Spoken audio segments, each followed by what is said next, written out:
A new report has revealed that Joe Biden's HHS spent $22.6 billion in grants for migrants, covering cars, home loans, cash, housing, healthcare, and even money to start up businesses, all funded by American taxpayers. According to the report, the Office of Refugee Resettlement funded billions to nonprofit organizations, acting as a, quote, giant magnet for illegal migrants, all while losing track of 32,000 migrant kids. More than $12 billion went to unaccompanied minors, even though reports exposed unvetted and abusive sponsors. To you, Katrina and Andrew, this latest report was issued by the state auditor, and that's a nonpartisan position. That state auditor now puts 8 state agencies on the high-risk list of agencies to watch out for things like fraud and mismanagement, as well as waste. Here's a look at that 92-page report. Newly added to the high-risk list is California's food stamp program. If the state doesn't get the improper payments under control, it could cost an extra $2.5 billion.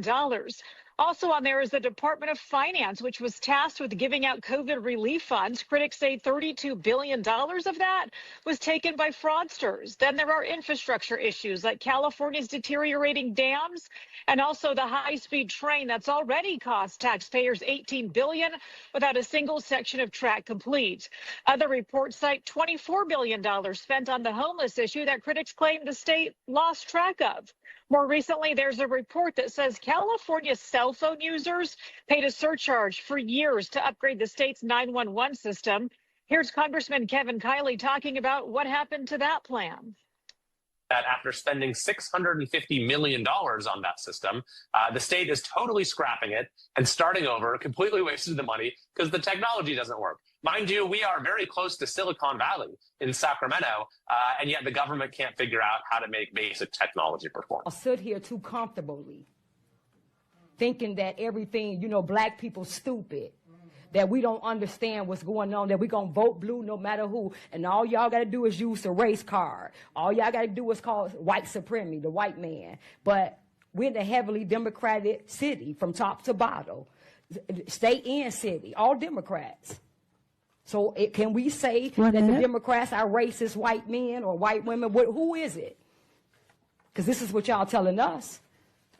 So I'm letting you all know, Chicago flips red. We are not paying these taxes. We are calling for a boycott on these taxes. Nobody is playing this game no more. We won't pay our taxes until we get a forensic audit on where all our money is going. We're demanding that. We're asking President Trump to send the feds here. 30 seconds. The DOJ here. We need a forensic audit on where our money is going. And we are not paying no property taxes.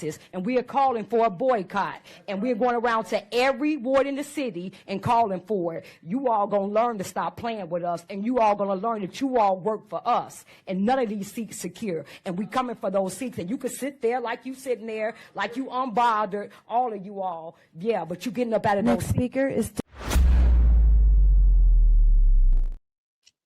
All right, folks. Tax fraud exposed in multiple Democrat-led cities. Folks are fed up, but are they right to revolt and refuse to pay taxes? We're going to get into it all, but first, good morning, good afternoon, good evening to you all as you watch this broadcast. It's time for Pop and Politics. I'm KJ. Let me introduce you to my co-hosts. Of course, we have Nicole Bennett. Hey, y'all. And Shelly E. Let's revolt. All right. We have so much to cover tonight. Before we light this fire, folks, do your part. As you come in, tap that thumbs up, smash that subscribe button, and turn on your notifications. We're live here on YouTube and Rumble. If you're on the go, you can catch us on Apple Podcasts or Spotify under the name Pop and Politics. We love our chat. We already got a super chat I see here from Kung Fu CJ. Thank you so much. Says, don't forget that these are the same states that will not allow no tax on tips and overtime. Mm-hmm. Yes, indeed. We're going to get into it. So thank you, folks. That is the best way to get your voice heard in the conversation. So the super chats, we shout out every super chat. So drop your thoughts, show your love, and join the conversation that the mainstream media wishes didn't exist. This is not just a podcast. This is a movement of God-fearing, truth-seeking, America-loving people that value freedom. Stand with us and subscribe so we can amplify this rallying call for freedom. All right, ladies, let's set it off. We've got so much to get to. We're going to get into this tax situation. But before we do, we got to talk about this vigil that the Democrats are holding right now for the 5th anniversary, they're calling it, of January 6th. We just came across this right before the show started. This is ridiculous. Take a look at this crap, folks. Through the night with the light from above, from the mountains to the prairies, to the oceans white with foam. God bless America, my home, sweet home. God bless Stop it. I can't take it. Stop it, please. This is ridiculous. Now, we just went through all of this crap that the Democrat leadership in states across this country are funding for illegals, billions of dollars, and they don't know. There's so much waste and fraud within this. In California, they got a 92-page audit of billions of wasted taxpayer money. I mean, the list goes on, and this is what they do. Standing on the Capitol, singing God Bless America because of January 6th. Shelley, what are your thoughts on that? There's no opportunity that they won't take to make themselves look patriotic, but they are actually looking like asses and simpletons out there. What was that? Chuck Schumer leading? They're doing this in response, of course, to President Trump's new website about January 6th, helping to set the record straight. These people, this is all for show, and this is what they want. They want for show, they want attention, and to have people think that they really are concerned in doing something. This is not what they're doing. They're just making fools of themselves. Absolutely.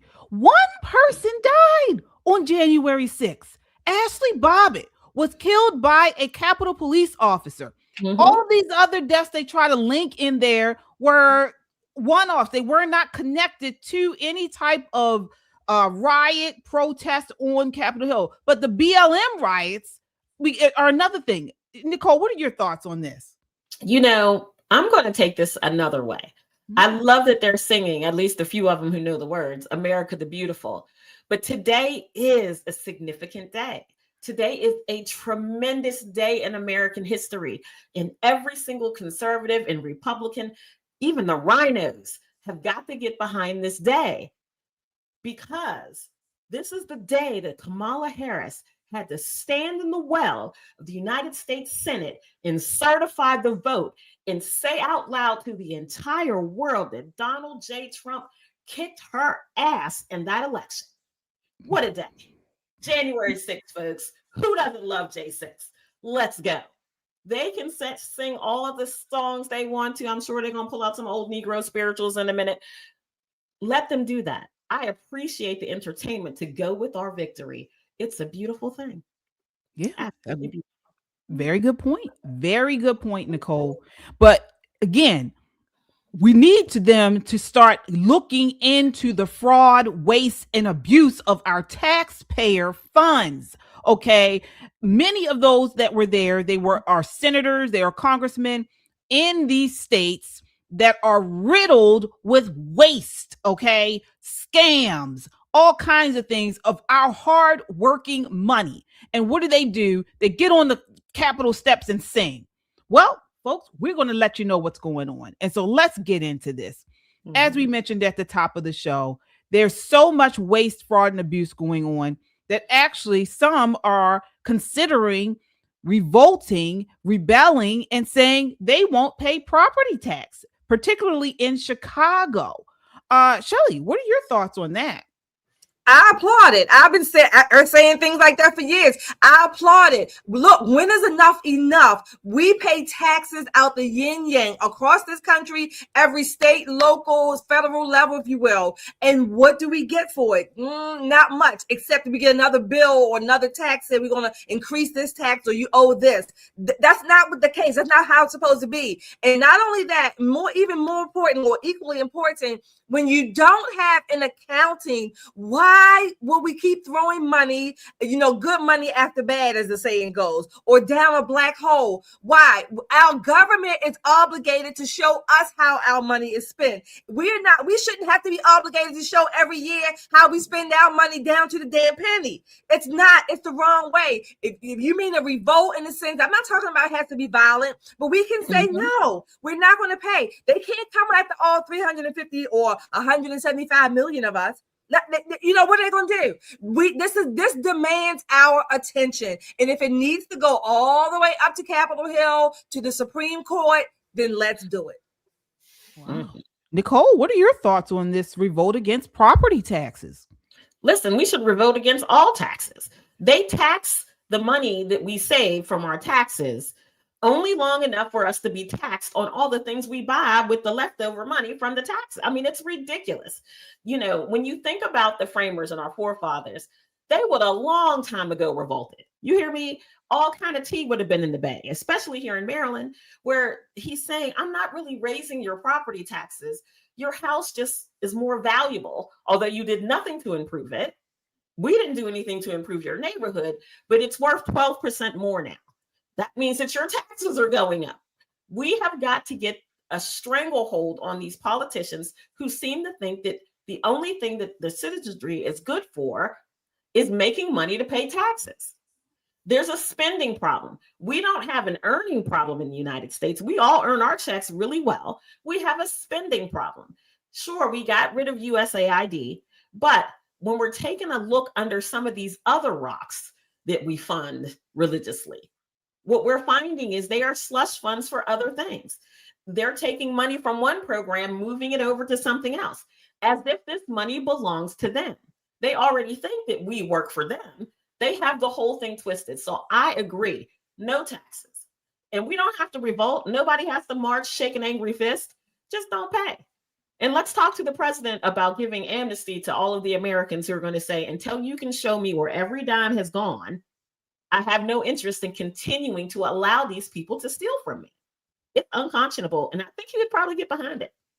Yeah, folks. I mean, we're not just talking about Chicago. We're talking about California, Boston, and now Maryland, the whole state of Maryland. So here is Tory Snow.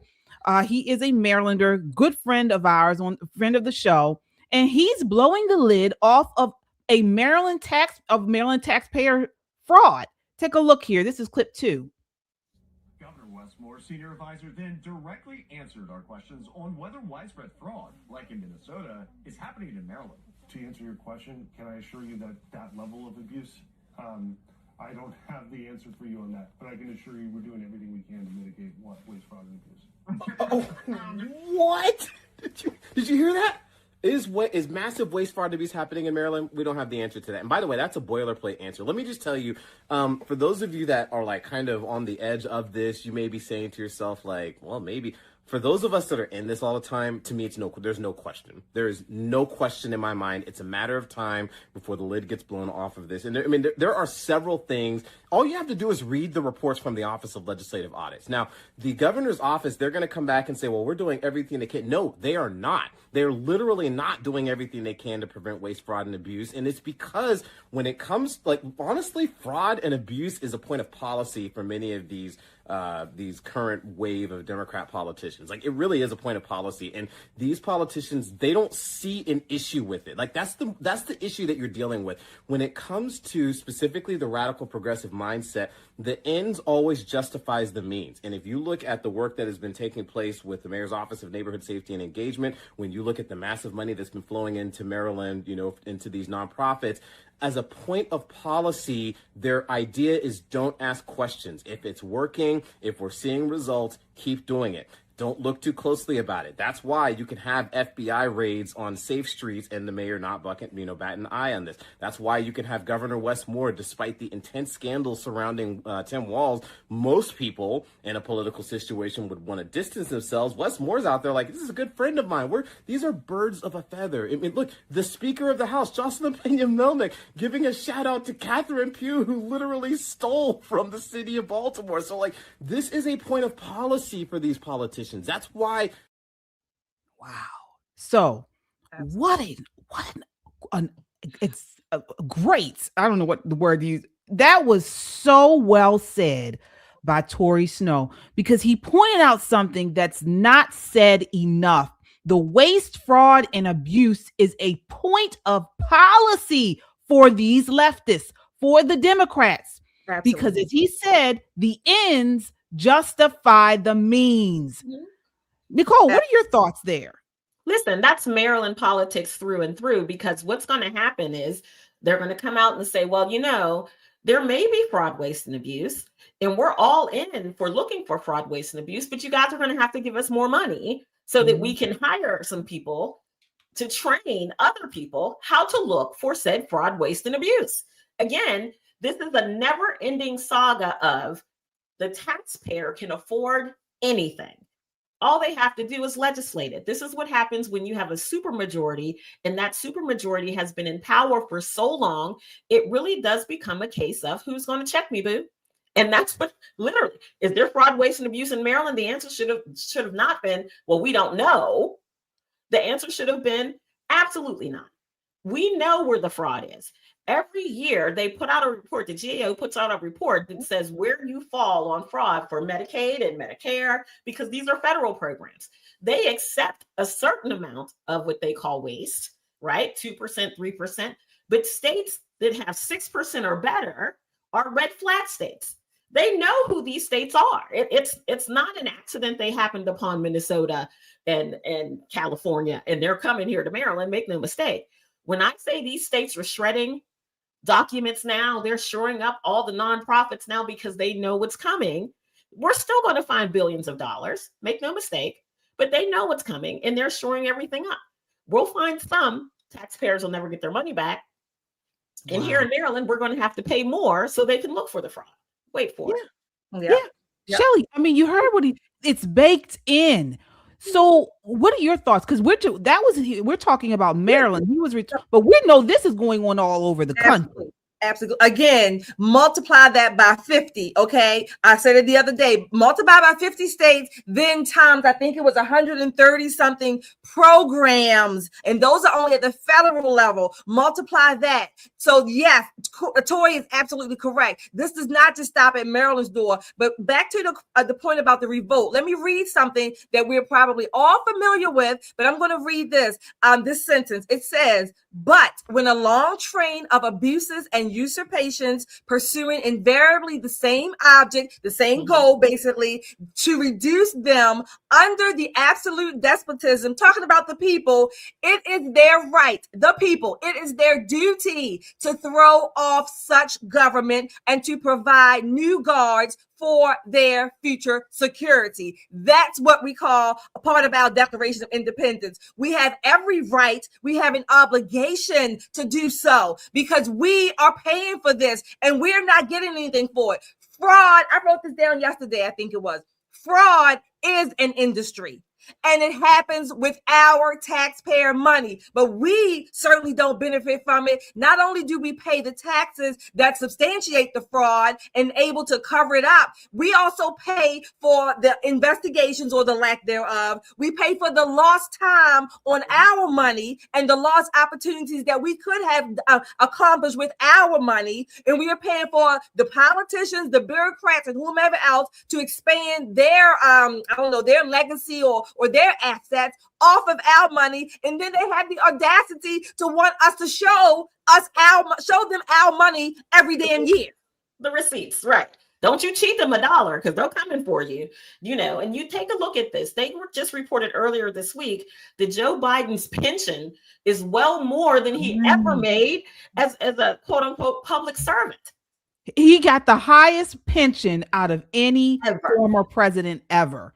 He's making more money now than he made as president. And that's just the pension. We're not talking about other things. And he's already in the quote unquote independently wealthy. Right. Right. It's ridiculous. It's a scam. But folks, as we look into this fraud, particularly going on with the illegals and these foreign groups and things, we're talking about billions of dollars within this Somali, Minnesota fraud scandal. What is one thing that's been left out of the conversation is the banks. Okay. Why didn't the banks raise yellow flags or red flags about all of this money coming in and going out to these, other countries? What's going on there? We know what's going on. It's the Great Reset. This is all part of it. Part of the Great Reset is to put banks into leadership.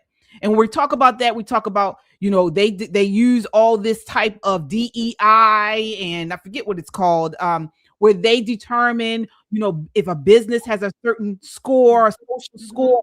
All of this is part of the Great Reset. And so what has happened now is with the election of President Trump, who has this America First mentality, America First is against, or that agenda does not work well with banks becoming the leaders, the Great Reset. It doesn't go well. So this is why they hate the America First policy. Okay. Look what's going on with Maduro in Venezuela. Mm-hmm. How do you think these cartels have been able to develop and to get all of this, the drugs and all of that stuff going? They are doing this with the banks, the banking institutions, folks. And I believe that President Trump's America First is right now the only thing that we can use to combat this. Yeah. Some super chat is coming. Hi, Tam G 2025. Thank you for your $10 super chat. She says, I am a Christian conservative woman that would love to join you ladies one day. I have a YouTube channel. Y'all are amazing. Thank you, Tam G. Thank you for your donation. Laura, thank you for your $2 super chat. She says, oh, for goodness sakes, this is ridiculous talking about them on that on the Capitol. Lauren Michelle, thank you for your $2 super chat. Dems are not making a fool of themselves. They are fools. Yeah. Thank you. Kung Fu CJ, thank you for your $2 super chat. He's done a show on how all taxes are voluntary. Okay. Laura again, thank you for your $2 super chat. Big time fraud. Yes. Yes. Yep. You're right. Mm-hmm. The banking. I just want to add, KJ, you're right about the reset, the Great Reset. But one thing that I think Americans, we also overlook, or we don't talk about it enough. A lot of these, the Patriot Act, for one thing, after 9/11, the Patriot Act came in with this big, this big change for banking and identification and security. And we collectively, I'm going to say fell for it. We allowed it under the guise of security, right? But we've been warned when we give up our rights voluntarily, willingly, unknowingly, we give up our rights. We're not getting security. We're not getting rights nor security. We're getting screwed without an orgasm. Oh my God. Yeah, you're right, folks. Josh just asked, were we live? We are live, Josh. This is our Tuesday night live, folks. This is a brand new live that we're doing on Tuesdays at 7:30 p.m. We're coming in a little earlier for you. And so for you guys who aren't maybe asleep, if you're asleep for our late night lives, which generally are around 8 or 9, we came in a little bit earlier for you guys. And we're doing it on Tuesday nights, every Tuesday at 7:30 p.m., bringing you the latest of the day in news and pop culture, of course, from a conservative perspective. So definitely, if you come in, folks, hit that like button, hit the like button. It helps to get this video out in front of a wider audience. Folks, we got to fight the algorithm. We are not one that the globalists and the leftists want to get out. They don't want this heard, folks. So we are counting on you all. We don't get paid to do this. We're not being paid by Israel, Qatar, or anybody. Okay. We're doing this with our own. And so that like button gets us out in front of a wider audience. All right. So talking about Maryland, we're not done yet. So it's not just taxpayer. Well, this is part of taxpayer fraud too, but it's not just the SNAP benefits and the money going or wasted to illegals. Also, there's education fraud, folks. Right now, Maryland public schools are funded based on the number of students enrolled on one day. That's September 30th. So based on who comes to school on September 30th of each year is how they use that as a count to say how many people or how many students are enrolled. That one count determines most of the funding a school receives the following year. Okay, but take a look at this next clip of a bill that would change that one-day enrollment count, but they don't want to do it. This is clip 5. Maryland State Delegate April Rose is hoping the fourth time is a charm. During the legislative sessions in Annapolis in 2022, 2023, and 2024, the goal of this bill is to ensure that there is an accurate count of students. Rose introduced legislation to change how Maryland public schools are funded. Her intent was to safeguard tens of millions of taxpayer dollars from going to schools to educate students who are not in class. But all 3 times, the legislation failed. Rose says in January, for a 4th time, she will introduce legislation to change Maryland's one-day enrollment count, this time to a 2-day count, once in September and once in the spring. School funding would be determined by the average of the 2 counts. Rose first introduced her bill in 2022, following a series of Project Baltimore reports into students who were labeled whereabouts unknown. In 2019, according to the Maryland State Department of Education, there were more than 6,100 instances of students whose whereabouts were unknown. Rose plans to reintroduce her bill again this year because Fox 45 found in 2024 that number has nearly doubled. This means, according to the state, there were almost 11,000 instances where students went missing and could not be located by the school. And most of those students were funded by taxpayers. Project Baltimore in September broke the news that in 2024, based on the Maryland State Department of Education funding formula, taxpayers gave an estimated $168 million to schools to educate students who could not be located. That report caught the attention of Dr. Joshua Michael, the president of the Maryland State Board of Education. Certainly we want to learn more. It is a notable trend, and I'm really glad you're asking the question. They are willing to talk about making some changes because they do acknowledge that there is a problem. Unbelievable. From 6,000, over 6,000 to over 10,000 students are unaccounted for, but the money kept coming in. Shelley, why are they using this way to count, first of all? One day? Oh yeah, this has been a running knowledge for decades. Okay, it's been like this for years. The legislature, all this stuff that the Project Baltimore just said is correct, and let me tell you why. Fraud is an industry in and of itself. Fraud is an industry. It's just that the Americans who pay the taxes, we don't benefit from it by and large. The politicians and the bureaucrats do. This is why they are putting up this fight. I'd say, hell, forget the 2 days. How about a count every month? Okay, because you get these funds. I don't know. I think you get them in three different payments throughout the year. But how about every month? But this is why you'll see public schools across Maryland on September. They want all the students to rah, rah, rah. Come on, students, let's go. Certainly on September the 30th, because they don't want to lose that money for the rest of the school year and the following year that they're getting. This fraud has been going on for decades. It is not new. Hats off to Delegate Rose there. Personally, I'm going to reach out to her so that we can, I'm going to say I can support her some kind of way. This is one of the bills. This is an easy fix. And when we get this fixed, when we get this bill initiated, guess what? Give us our money back. Yeah. But do these good for nothing Democrats want to fix it, Nicole? Of course not. You know, it was the teachers union who got our current governor elected. The teachers union in this state is super powerful. It's to the point now where Maryland is considering not allowing parents to homeschool their children unless they have a degree.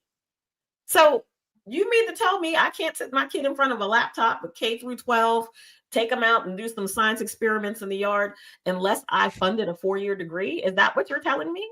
Is that what's really true? But no, Maryland wants the money. They want the money for the students. Absolutely. So when parents want to take their children out of school to homeschool them, they try to keep them beyond that September 30th date, even if it's just a couple of days. So the school system still gets the money. Once they get the money, they don't care what happens to the student. Best of luck. You wanted him at home with you. He's at home with you. Here's the rub of this whole thing. Once the student leaves, the parent doesn't stop paying taxes. The parent is still paying taxes for these public schools that their children don't take part in. Equitably, we should let the money follow the student. If the student's going to be homeschooled, there's going to be some expenses with that. Even a 50-50 split with the public school would be a good deal. But mention that in Annapolis, and you're going to watch heads explode all over the state house. The teachers union runs this state. Make no mistake, there's a reason why Delegate Rose keeps bringing this up and bringing it up and bringing it up. And she'll continue to bring it up. We can go and we can march and we can do all the things we want to do. But as long as the teachers union decides who the governor will be, this is the way it will be. Yeah. I mean, these people are wicked, because guess what? There'd be one thing if this was going on. We saw all this money coming in and the public school system was stellar. I mean, you know, it was hitting on all cylinders. We had, you know, people coming out of these schools, students, you know, straight A students going off to very good industries and careers and even colleges for that matter. But the school system, particularly the Baltimore City public school system, is trash. It is awful. Many students can't read. You know, it's filled with crime. I mean, the list goes on. And so where's this money going? Where's it going, Nicole or Shelly? Yeah. It's going to the Sonia Santalese says it's going back into the Democratic coffers, okay, for kickbacks. Chicago, same thing. Other LA school, the unions are very powerful, but that's where it's going. Sonia Santalese says the outgoing CEO makes more than, if you add in benefits and perks, more than $500,000 a year. A year.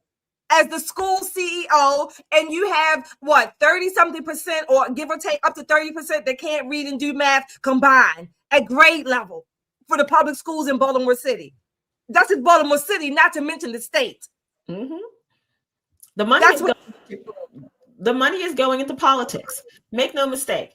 The teachers union, not only in Maryland, but all around this nation, significant Democrat donor.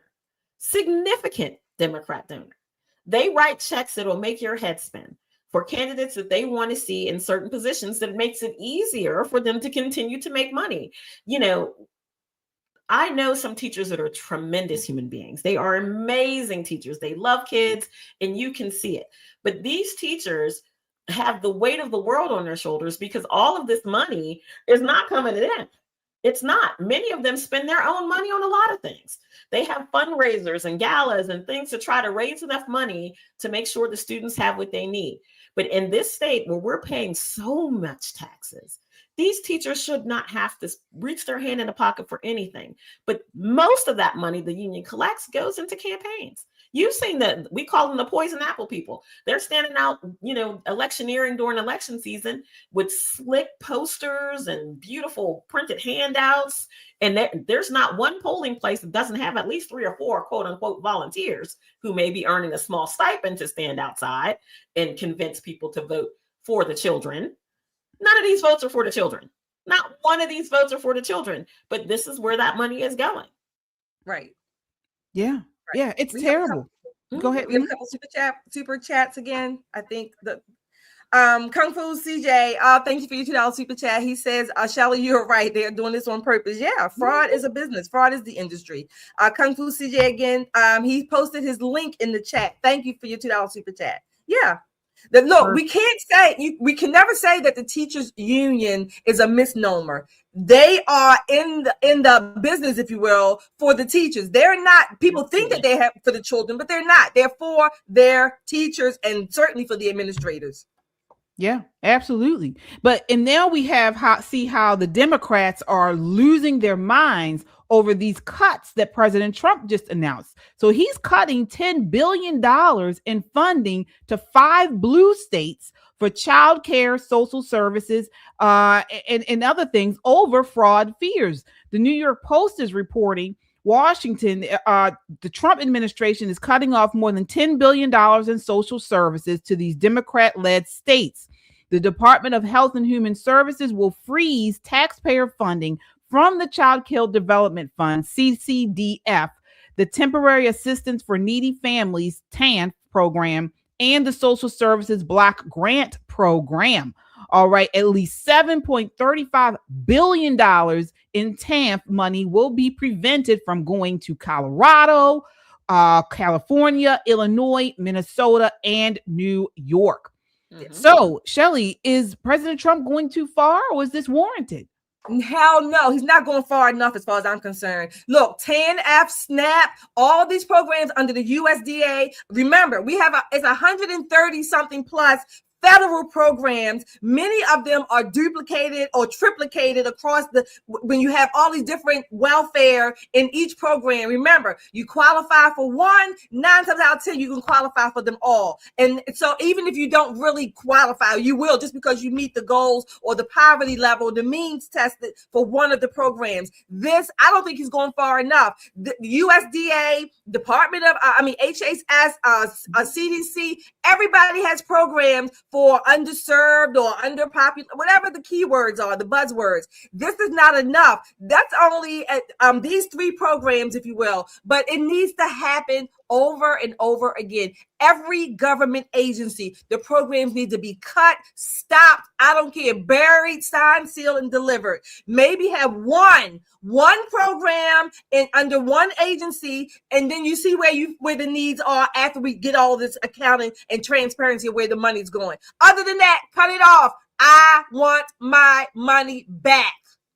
Well, Nicole, Senator Kirsten Gillibrand out of New York, of course, she's a Democrat. She's blasting President Trump and the administration for pulling back these funds.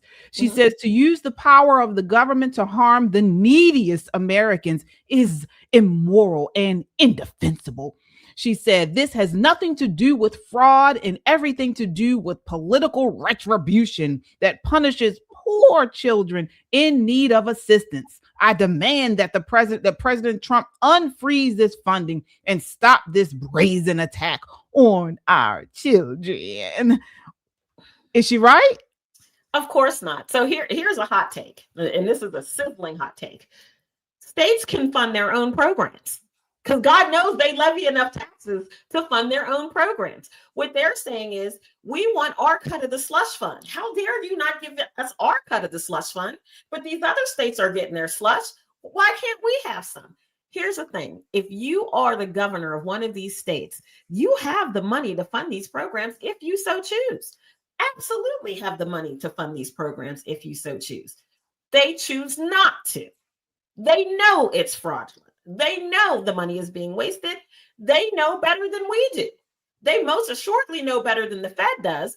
But Trump is doing what you would do if someone was, let's say, taking the money from your bank account. Would you not call the bank, have them stop your debit card, try to figure it out, get yourself a new card? Or would you let them continually spend your money until you're completely out of cash?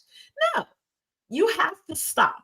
You have to stop. And I don't want to hear about poor little American children, because 99.9% of these kids aren't American, and most surely they're not poor. Most kids get 3 meals a day at school. And I'm not saying that that's where children should have their meals, but that safety net has been built into our public school system, right? States can fund this themselves. It seems like one of the things that the Trump administration is doing is that they're kind of riding the ship again in the relationship between states and the federal government. If everybody is depending on the slush fund from the feds, and the feds say, nope, we're not going to have a slush fund anymore, that means the states are actually going to have to govern themselves. Imagine that. Instead of, let's say, the state of New York giving free subway rides and bus rides to everybody in New York City, they can take those billions of dollars and pay for childcare. They can do that. They need to look at the budget and find the money like Americans do when we run out of money. You look at your budget and say, do I really need Netflix? No, I can live without it. Do I really need to go out to dinner with my friends twice a week? Nope, don't need to do that. These states need to tighten their belt and spend their money more wisely. And that way Trump can do exactly what Shelley said, give us back our damn money. He can send everybody a check. That would be great. I can spend it better than they can. I guarantee you that. Well, I mean, folks, the kids that Senator Gillibrand was whining about are non-existent, folks. And the Democrats know this. They use every type of, whether it's the indoctrination to tell us, about DEI and that we're all poor and then we need help with this and help with that. Or if it's the push to have, to not have marriage, to, have single motherhood, which we know is a starter for, it doesn't help with wealth building, to just the idea that there are 4 open borders. If you have a country and you understand that we don't have enough money to feed our own, then why are you sitting here trying to recruit outsiders to come in to take up more social services? No, they know that as you mentioned, Nicole and Shelley, they are using these social services, these NGOs. This is all a big scam, and they're using it to pad their pockets. Absolutely. And this is why they don't want President Trump to turn off the faucet. Absolutely. Exactly. I demand that she freezes her lips and kisses my ass. That's what I'm demanding. That pucker up, bitch. Kiss my butt. I'm sick of this. I'm sick of it. Sick of it. They just want, again, fraud is the industry. That's what I'm going to keep saying. Fraud is the industry. Yeah, absolutely. And speaking of it, again, we've talked about Maryland, Minnesota, California. Now we're in Massachusetts. Take a look at this. This is clip 3. We are announcing federal charges against 2 men, Antonio Bonner and Saul Elisme, for large-scale SNAP benefit trafficking, a scheme that turned a program designed to feed families into a multi-million-dollar criminal enterprise. SNAP benefits are also known as food stamps. The defendants are charged with 1 count of food stamp fraud. As alleged in the charging documents, these men abused one of the government's most critical safety net programs for their own financial gain. This is taxpayer money meant to keep people from going hungry. These defendants decided to take it for themselves. These defendants exchanged SNAP benefits for cash, which they pocketed. Bonner, a naturalized U.S. citizen from Haiti, owned the Jesuela Variety Store. Elisme, a lawful permanent resident also from Haiti, owned the Saul Mache Mixe store. These 2 businesses were co-located within a single storefront in Boston. To be certain, these were not supermarkets. They were not full-service groceries. It would be a huge stretch to even call them convenience stores. In fact, the only thing convenient about these stores was how easy it was to commit SNAP benefit fraud. To put this in perspective, the Jesuela Variety Store is less than 150 square feet in size, smaller than some bathrooms. The Saul Mache Mixe store was approximately 500 square feet in space. By contrast, a supermarket can be 20,000 to 60,000 square feet in size, have a dozen or more registers, and employ numerous employees. Both the Jesuela Variety and Saul Mache Mixe stores had 1 register, no carriages, no hand baskets, and very little food for sale.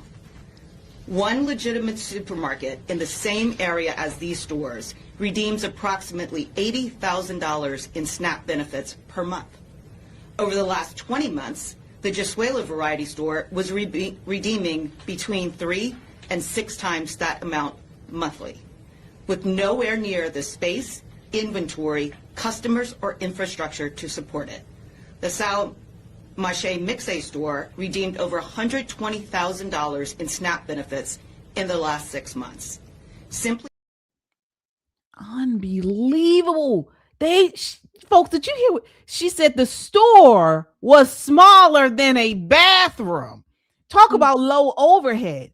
And they scammed the government for $7 million. How does this go unnoticed, Nicole? Because no one's watching, right? No one's watching.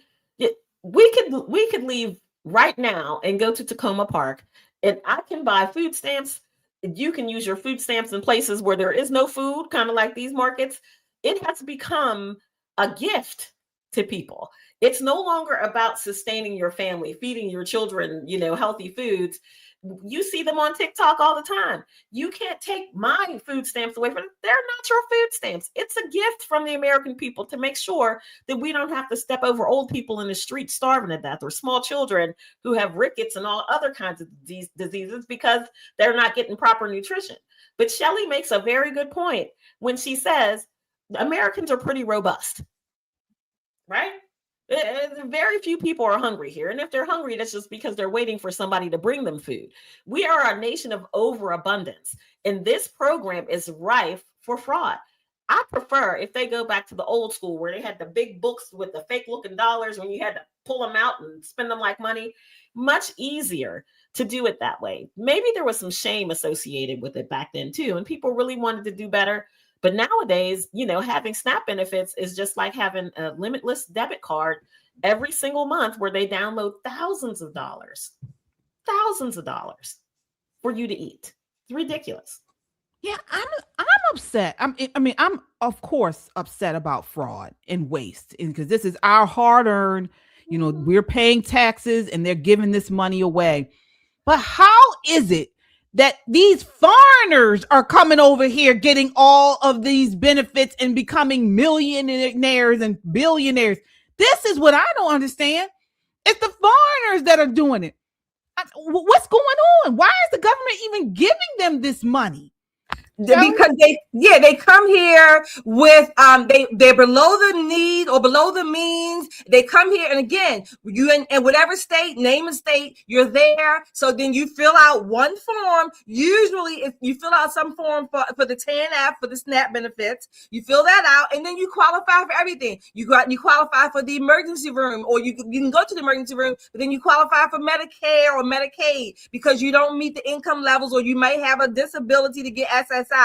I'm telling you, it's like a web. Again, it's like a ball of yarn, and that you pull out one string and you don't know where it unravels and starts from, and that whole ball. This is a scam. It's been going on for decades. It's new. Nick Shirley, I think Walter Kern has been posting about Minnesota, but you got Minnesota, Ohio, California, Maine, Maryland, and believe you me, the other 44, 45 other states are going to be coming out too. Right now, it's mostly blue states. Don't get me wrong. But this scam, Medicare, Medicaid, SNAP, TANF, these programs are so big, they are unmanageable, if you will. They can't have audits, or at least not audits that's going to bring up things in a timely manner and have them addressed. It's too big. That's it. Revolt, revolt, revolt. Yeah, absolutely, folks. As you come in, hit that like button. It helps to tell YouTube to share this video far and wide. So please hit that like button and subscribe if you haven't done so already. What are you waiting for? This is Pop and Politics, where we talk about news and pop culture from a conservative perspective, folks. We are smart, edgy, and conservative, so we don't cut any corners. We're going to tell you how it is. If you want some more from us, we do have additional programs, sister channels, brother channels here. I have the Christian Conservative. You can follow me there at KJ Christian Conservative.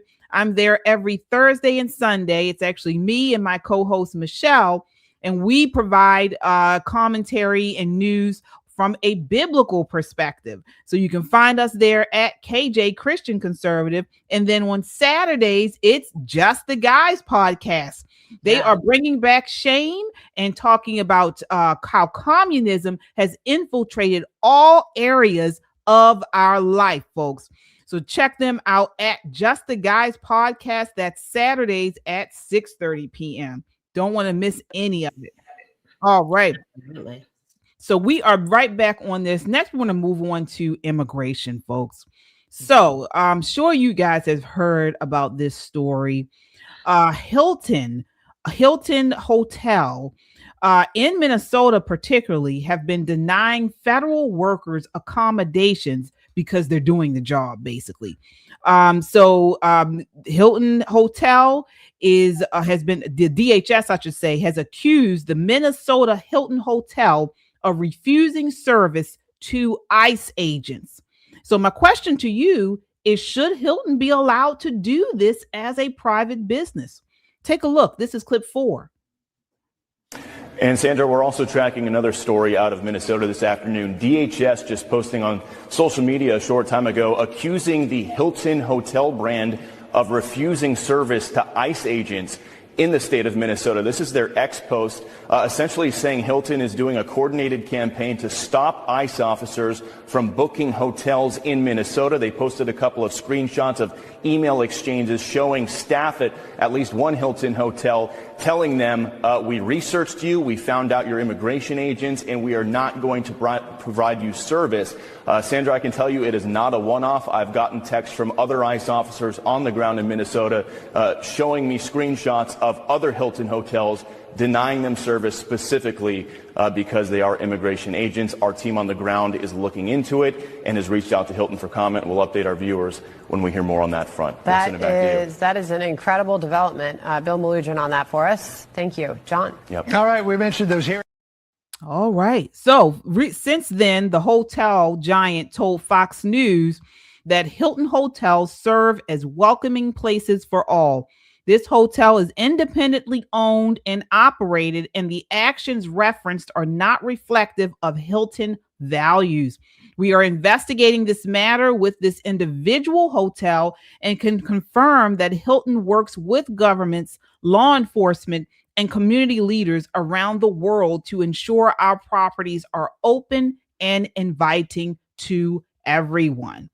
All right, so let's unpack this. Again, my question is there an issue with this? Or because they are a private business, they should be allowed to take in and deny who they service? Shelley, what are your thoughts? To be honest, KJ, I'm still going back and forth on that one. And the only reason is because they're a private business. And I'm saying that because our side, by and large, we have upheld, if you will, or supported private businesses' rights to determine who they want, I guess, on their properties, things like that. So that's just where I am right now. I will say on a personal note, I love Hilton brands like millions of other Americans and other people. I love the Hilton brand. I sent them a tweet or X or whatever you call it. And then the updates came that the corporate office said that this was an independent franchise hotel run locally or whatever, and that they are removing them from, like you said, under the management or under the brand of Hilton brands, which I was glad to hear and find out. But again, we outside has largely upheld private businesses. This is a private business. However, I will add this. If Hilton Anywhere, if you accept any kind of taxpayer public incentives, then you don't have a right to do what you did. All right, Nicole, what are your thoughts on this? Denying government agents, ICE agents who are just doing their jobs, denying them accommodations, but they are a private business. So is it okay? Well, they are a private business, and it is okay because they don't, to the best of my knowledge, accept any public funds. And it's also okay for the public to boycott them. It is also okay for the public to say never again to a Hilton. You know, I'm a Marylander. I stay at the Marriott anyway. JW's my dude. Let's do that. Here's the thing.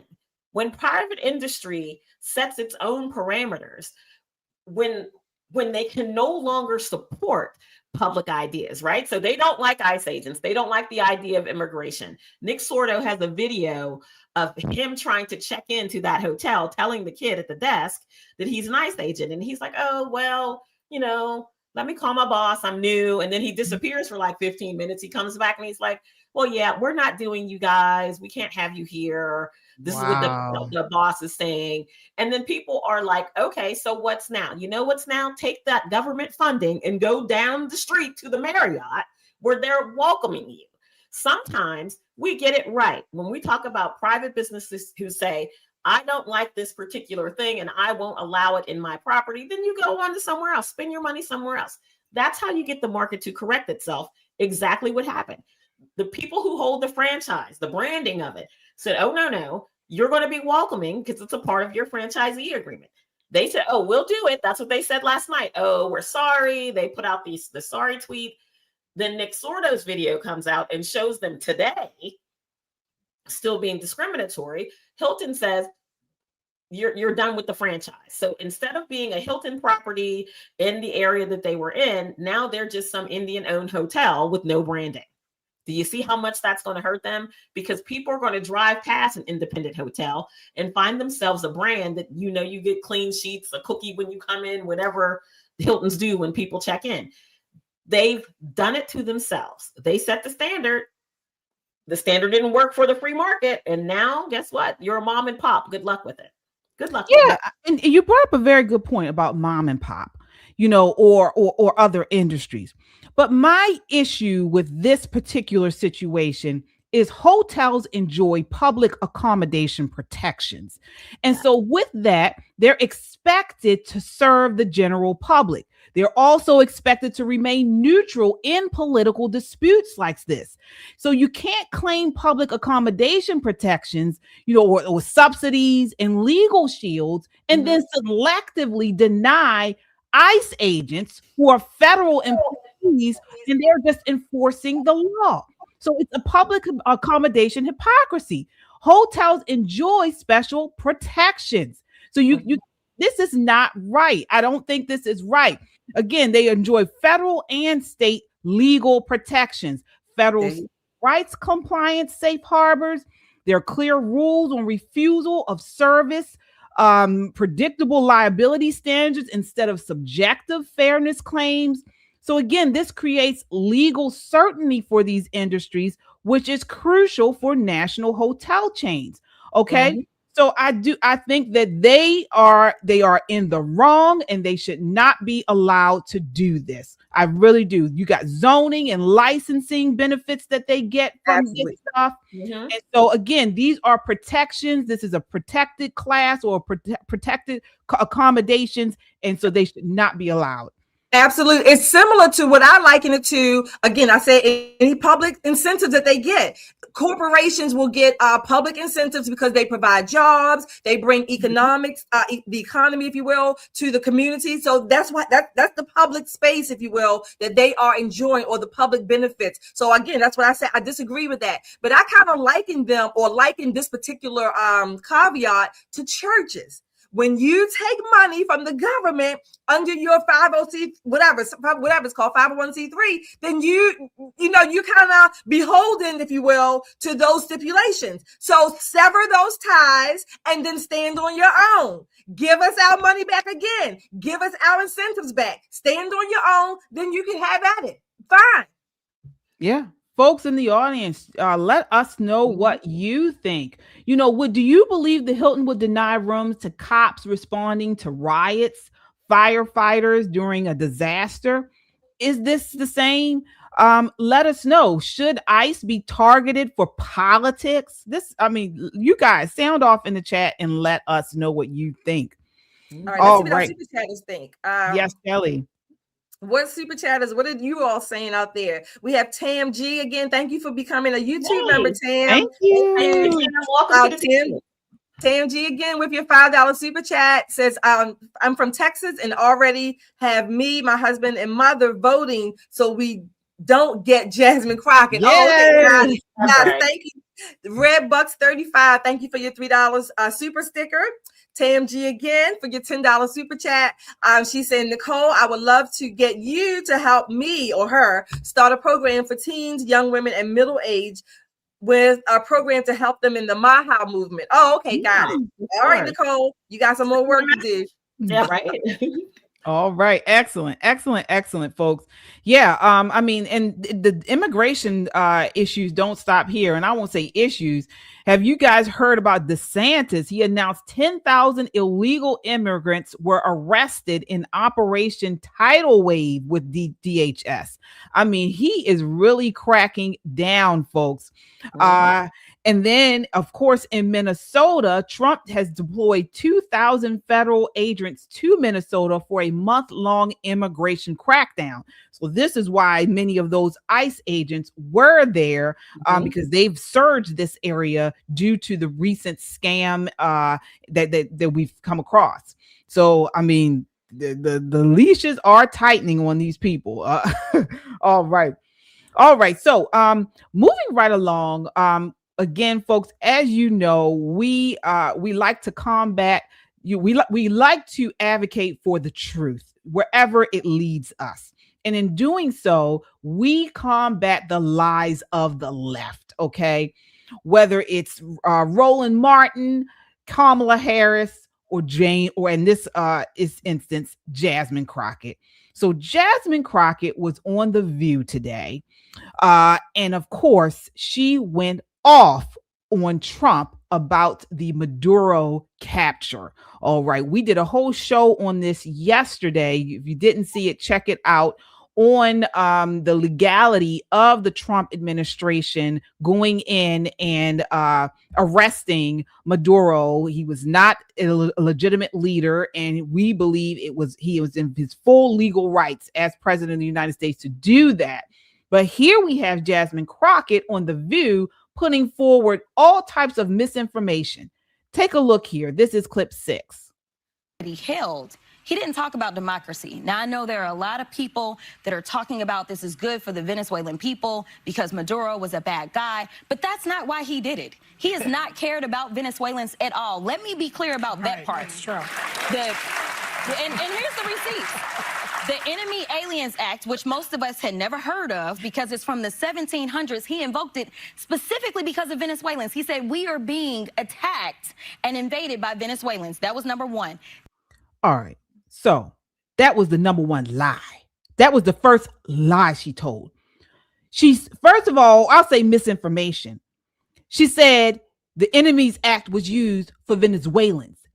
Gang members, Trinidad Aragua Venezuelans. It wasn't just regular Venezuelans. It was gang members, illegals. Shelley, can you elaborate on that?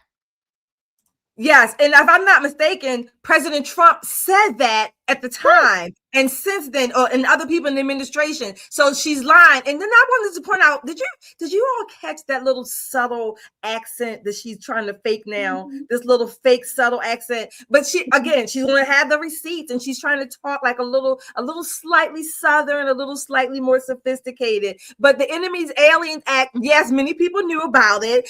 You may just be finding out about it, but President Trump has been talking about that and using that in the Supreme Court last year. So no, it's not just a new thing with this particular incident in Venezuela over the weekend, which she's trying to tie that together. But yeah, let's keep going. Nicole, is this a major misinterpretation of what President Trump said and his policy? No. So here's the thing. Jasmine Crockett, how can I say this nicely? Well, she's dumb as a box of rocks. Let's just do that. How are you a sitting U.S. congressman and the Enemies Aliens Act is the issue for you? How do you not know that? Especially since this was not just a thing now. Trump 1.0 talked about it. Mike Lee has talked about it endlessly. It has been debated all over Capitol Hill. What can we do to defend ourselves from Trinidad Aragua, from MS-13, from all of these criminal gangs, because they come here as teenagers, right? Unaccompanied minors. And Americans say, listen, we'll take them in, no problem. We'll love them up, give them some food, and apparently a daycare. They can make some change, right? And then they turn around and they get into these gangs the same gangs that they quote unquote were running from, the reason why they were seeking asylum in the first place. And they rape, rob, and pillage. She's from Texas. Houston had a huge problem with TDA. Huge problem. Are you serious? You don't know that? She's so unserious as a legislator. Yeah. Here she is again. She's continuing with it. Let's keep going. Next thing that you know, boycott. That's where he was sending Venezuelans. Remember the 60-minute episode that they did not want to air about how they were treating them, mistreating them at boycott? That's where he sent Venezuelans. Then after that, he was illegally killing folk, saying that, oh, well, they're bringing drugs because it was supposedly about fentanyl, which is not where we get fentanyl, No, it isn't. to be clear. So then he killed over 100 people with these bombs that he was dropping. And then when he went. All right. So let's talk about that. She's talking about the actual military operation that was just done to arrest Maduro and his wife. What are your thoughts there, Shelley? First of all, I don't even know what she's saying. The boycott prison is where many people go, or they're in prison there. And President Trump, if I'm not mistaken, what's his name? Albrego, whatever. He was sent there along with some other people, but these people were illegals. They are illegals here. They don't belong here anyway. And that's number one. Number two, as far as this operation, this was lawful. I'll say lawful, okay? In as much as I have read, understand, under the War Act, it's lawful. Congress has been notified within 24 hours or 48 hours, and they have up to 60 days to do so. It was only a joint operation. No American soldiers or military men were injured or killed. And even I think it was just one piece of equipment that was damaged, I think. But what is she talking about? This was under the purview of President Trump and the joint operation that happened. I don't know what she's talking about. boycott is a prison. Prisoners go to boycott. Yeah. Nicole, you heard what she's trying to misinform on who was killed in the operation and why. Can you speak to that? She's trying to build the case that Trump is a little tiny Maduro. Right. This is what she's trying to do. And it shows that, her lack of legal skill, because, Stevie Wonder saw this coming. Right. Anytime that there's anything press-worthy or newsworthy, they're going to roll her out like a cheap carpet because she's trying to fight for this Senate seat. She's doing her best. And they've already run off the gentleman who was planning to run from the Democrat side. He stepped away, although, he gave Ted Cruz a run for his money, right? So he stepped away so Jasmine could have it all to herself. But she's so very unserious. And I get that she's shilling for the Democrats, but sometimes you have to cheer for your home nation so people take you seriously. Exactly. It's not just conservatives who wanted Maduro gone. The world wanted him gone. The handful of people who didn't want him gone are other nations that send their drugs into the United States to kill us. Now, her district that she currently serves, South Dallas, that area, has a significant drug problem. Significant. You would think that it wouldn't matter to her what kind of drugs they were bringing, that she would want them gone. That she would cheer and say, okay, I don't like the way it went down, but it needed to happen. I'm not happy with her not, being happy that the American war fighters did their thing, but at least then I could see that she actually has the mental horsepower to connect the dots to see that this is good for America. By saying, oh no, everything's bad and Trump is just like Maduro, it makes her seem fake, phony, uncredentialed. Very unserious. I don't know how else to say that. She's making the case that not only should she not be elected as a senator, I would be hard pressed to vote for her for any legislative position. Yeah. She's just not smart. No, dumb as a box of rocks. Dumb as a box of rocks. She's as fake as that synthetic hair on her head. Okay, let's take a look at what she finishes with. This. Take a look. To get Maduro, he killed even more Venezuelans. This ain't about Venezuelans. I get that there are people that don't like the leader, but guess what? There are a lot of people that don't like our leader. And regardless, somebody coming into the United States and grabbing our leader in the middle of the night and killing people in this country, I'm sure everybody would be outraged at them doing it that way. Yes. It's the way that it's done. But nobody stops It's the way it, that it was Jasmine. done. Nobody stops. I'm trying, Joy. I'm trying. Oh my God, these menopausal shrews make me sick. All right, first off, another thing. President Trump won office through competitive elections. He went through a primary and a general election. They were certified by the states, courts, and Congress. Nicolas Maduro rigged elections. He banned opposition parties and jailed political opponents. That actually was done to President Trump. Okay. So the comparison she's trying to make is just non-existent. All right. It really, she's really reaching here. And as you mentioned, Nicole, she's just not credible and she's not serious. Really. I hope people who are listening to this crap, you guys need to have your heads examined.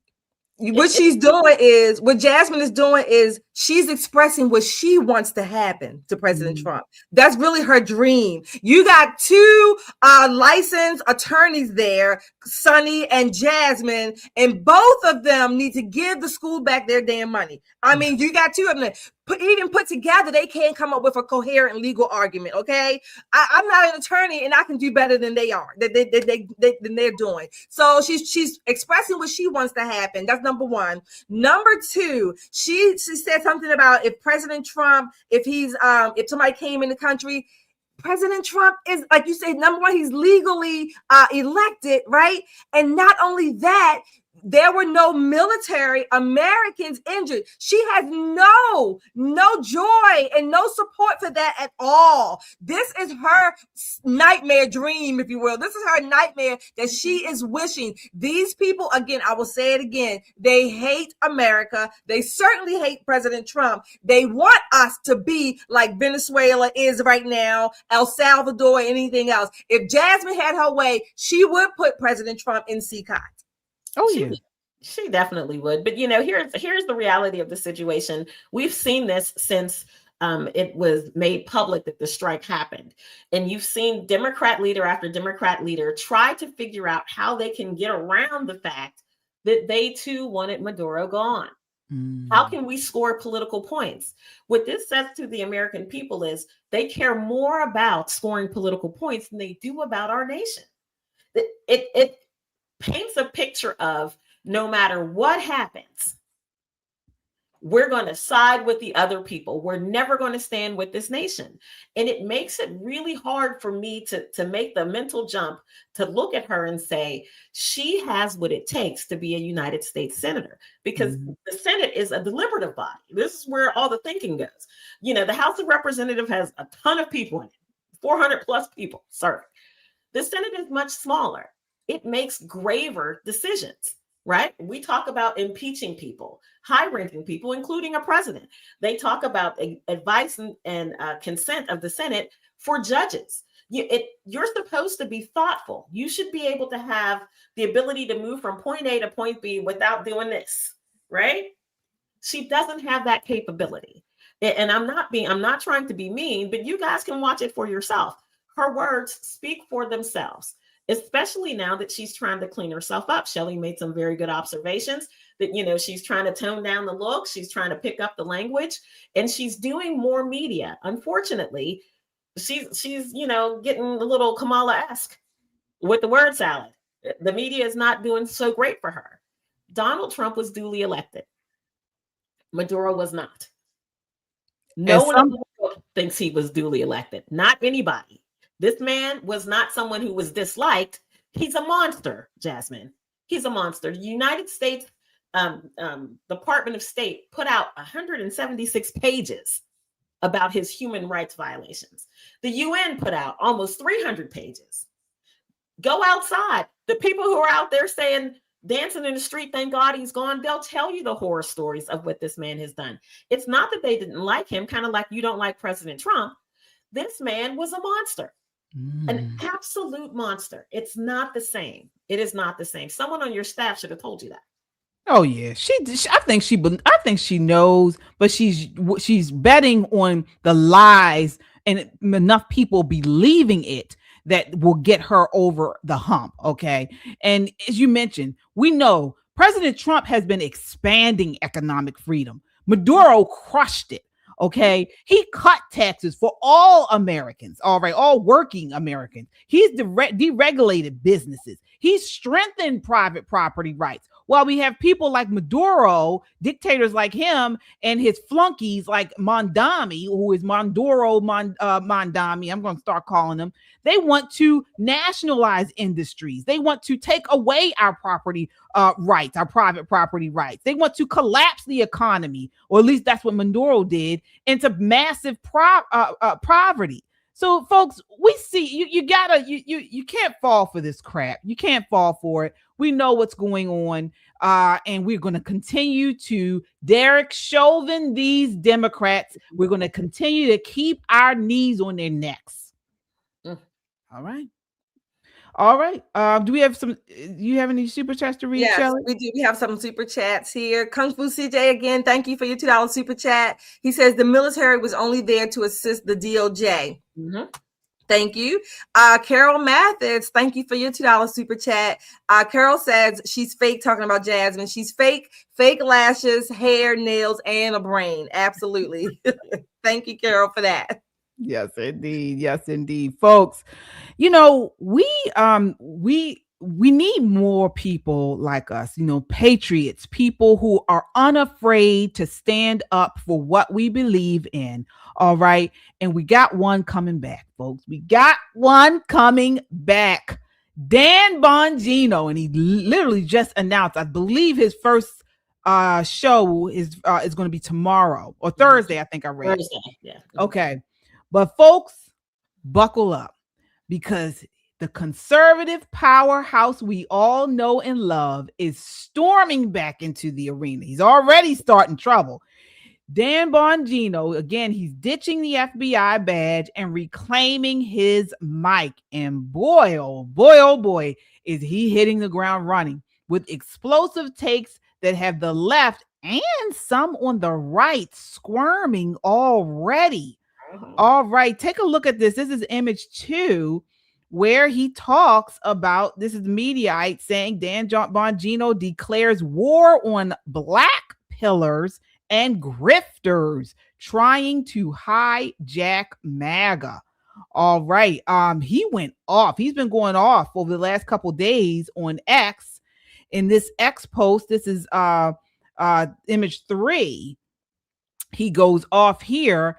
Says 3 million views on the post below this one. Here's why. The support for the Trump administration in the working world is strong, and people are tired of the endless bullshit from the black pillar, Chicken Little grifters. Watch their tactics, and once you see them, you'll never unsee them. They use a couple of different tactics to bullshit you.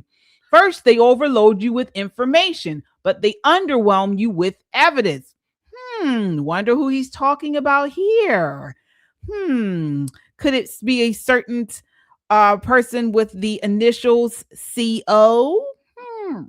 Second, I'm not going to read the whole thing. Second, he says black pillars will rarely take on the president directly. They know they'll get destroyed by the boss and wind up in the political graveyard of egomaniacs who thought they could take the president on with bullshit.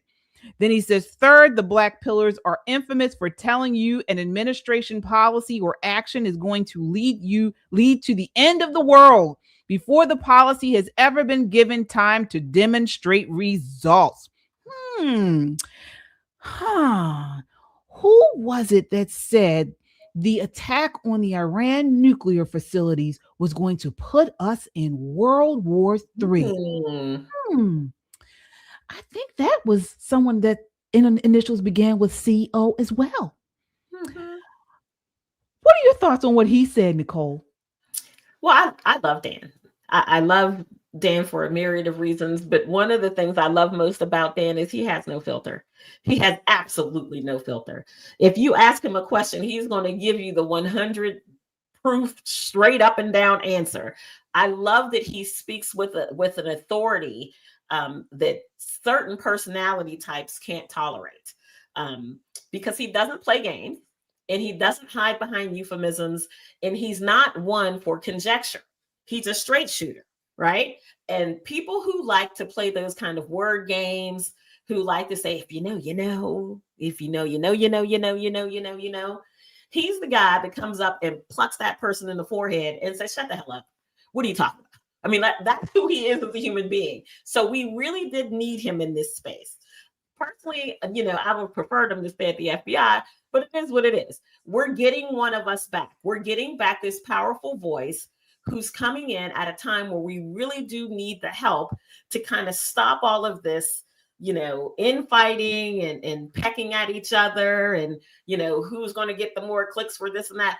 In comes the straight shooter and says, hey, focus.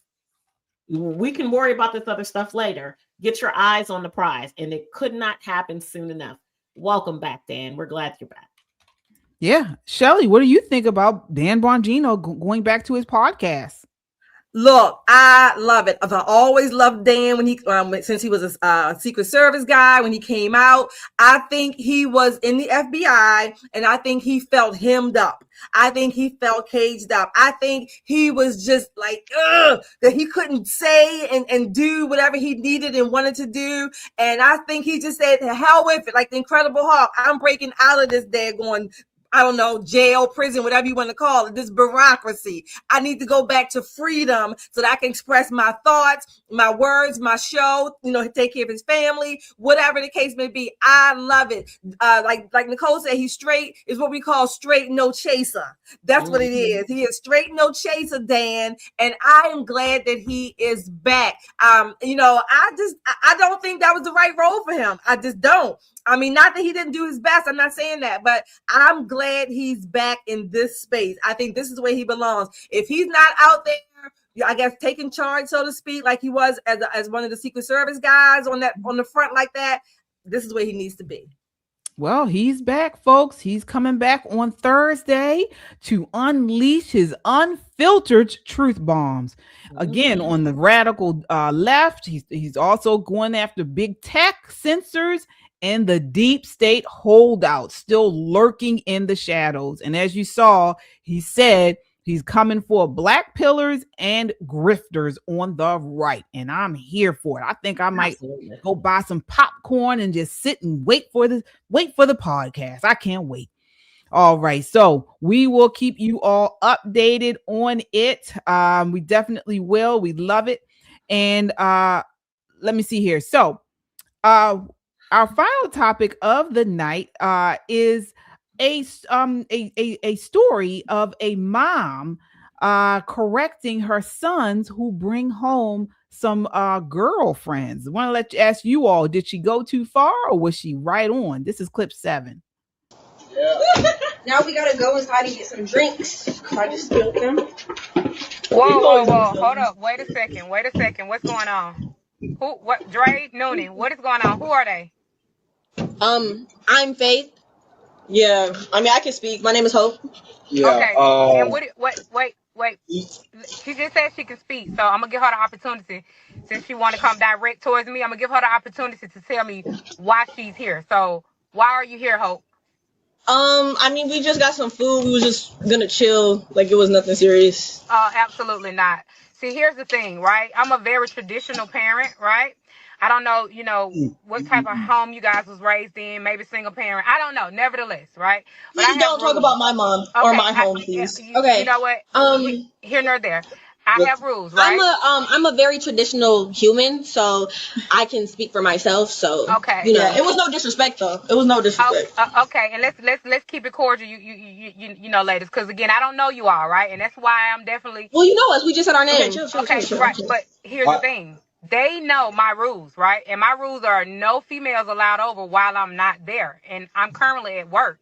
And because I've never formally met you all, right? You just gave me a name. I don't know you from whether you are truly Hope, whether you are truly Faith. You could be Keisha and Tamika, right? Coming to steal my purse and my shoes. I don't know. You can ask them. I'm sorry. Yeah, no, you. I apologize how they got introduced. This is No Faith and Hope, obviously. Mm-hmm. We just got them some food. We just come over here chilling, on dude, and we chilling. We ain't nothing like that. Well, that was nice of you, son. to buy them something to eat, because that's the I always tell you all, make sure you treat a female nice, especially if they deserve. And I don't know if they are too much deserving. I don't know them. They came with energy, but nevertheless. But again, the rules. Dre, why did you not talk your brother out of bringing them here? Come on. Why did you not tell him? Why did you not say, bro, this may not be a good idea? You know how mama is. Mama don't allow us to have female. All right, folks. So as you all see, mom went in. Okay. Shelly, what did you think of that exchange?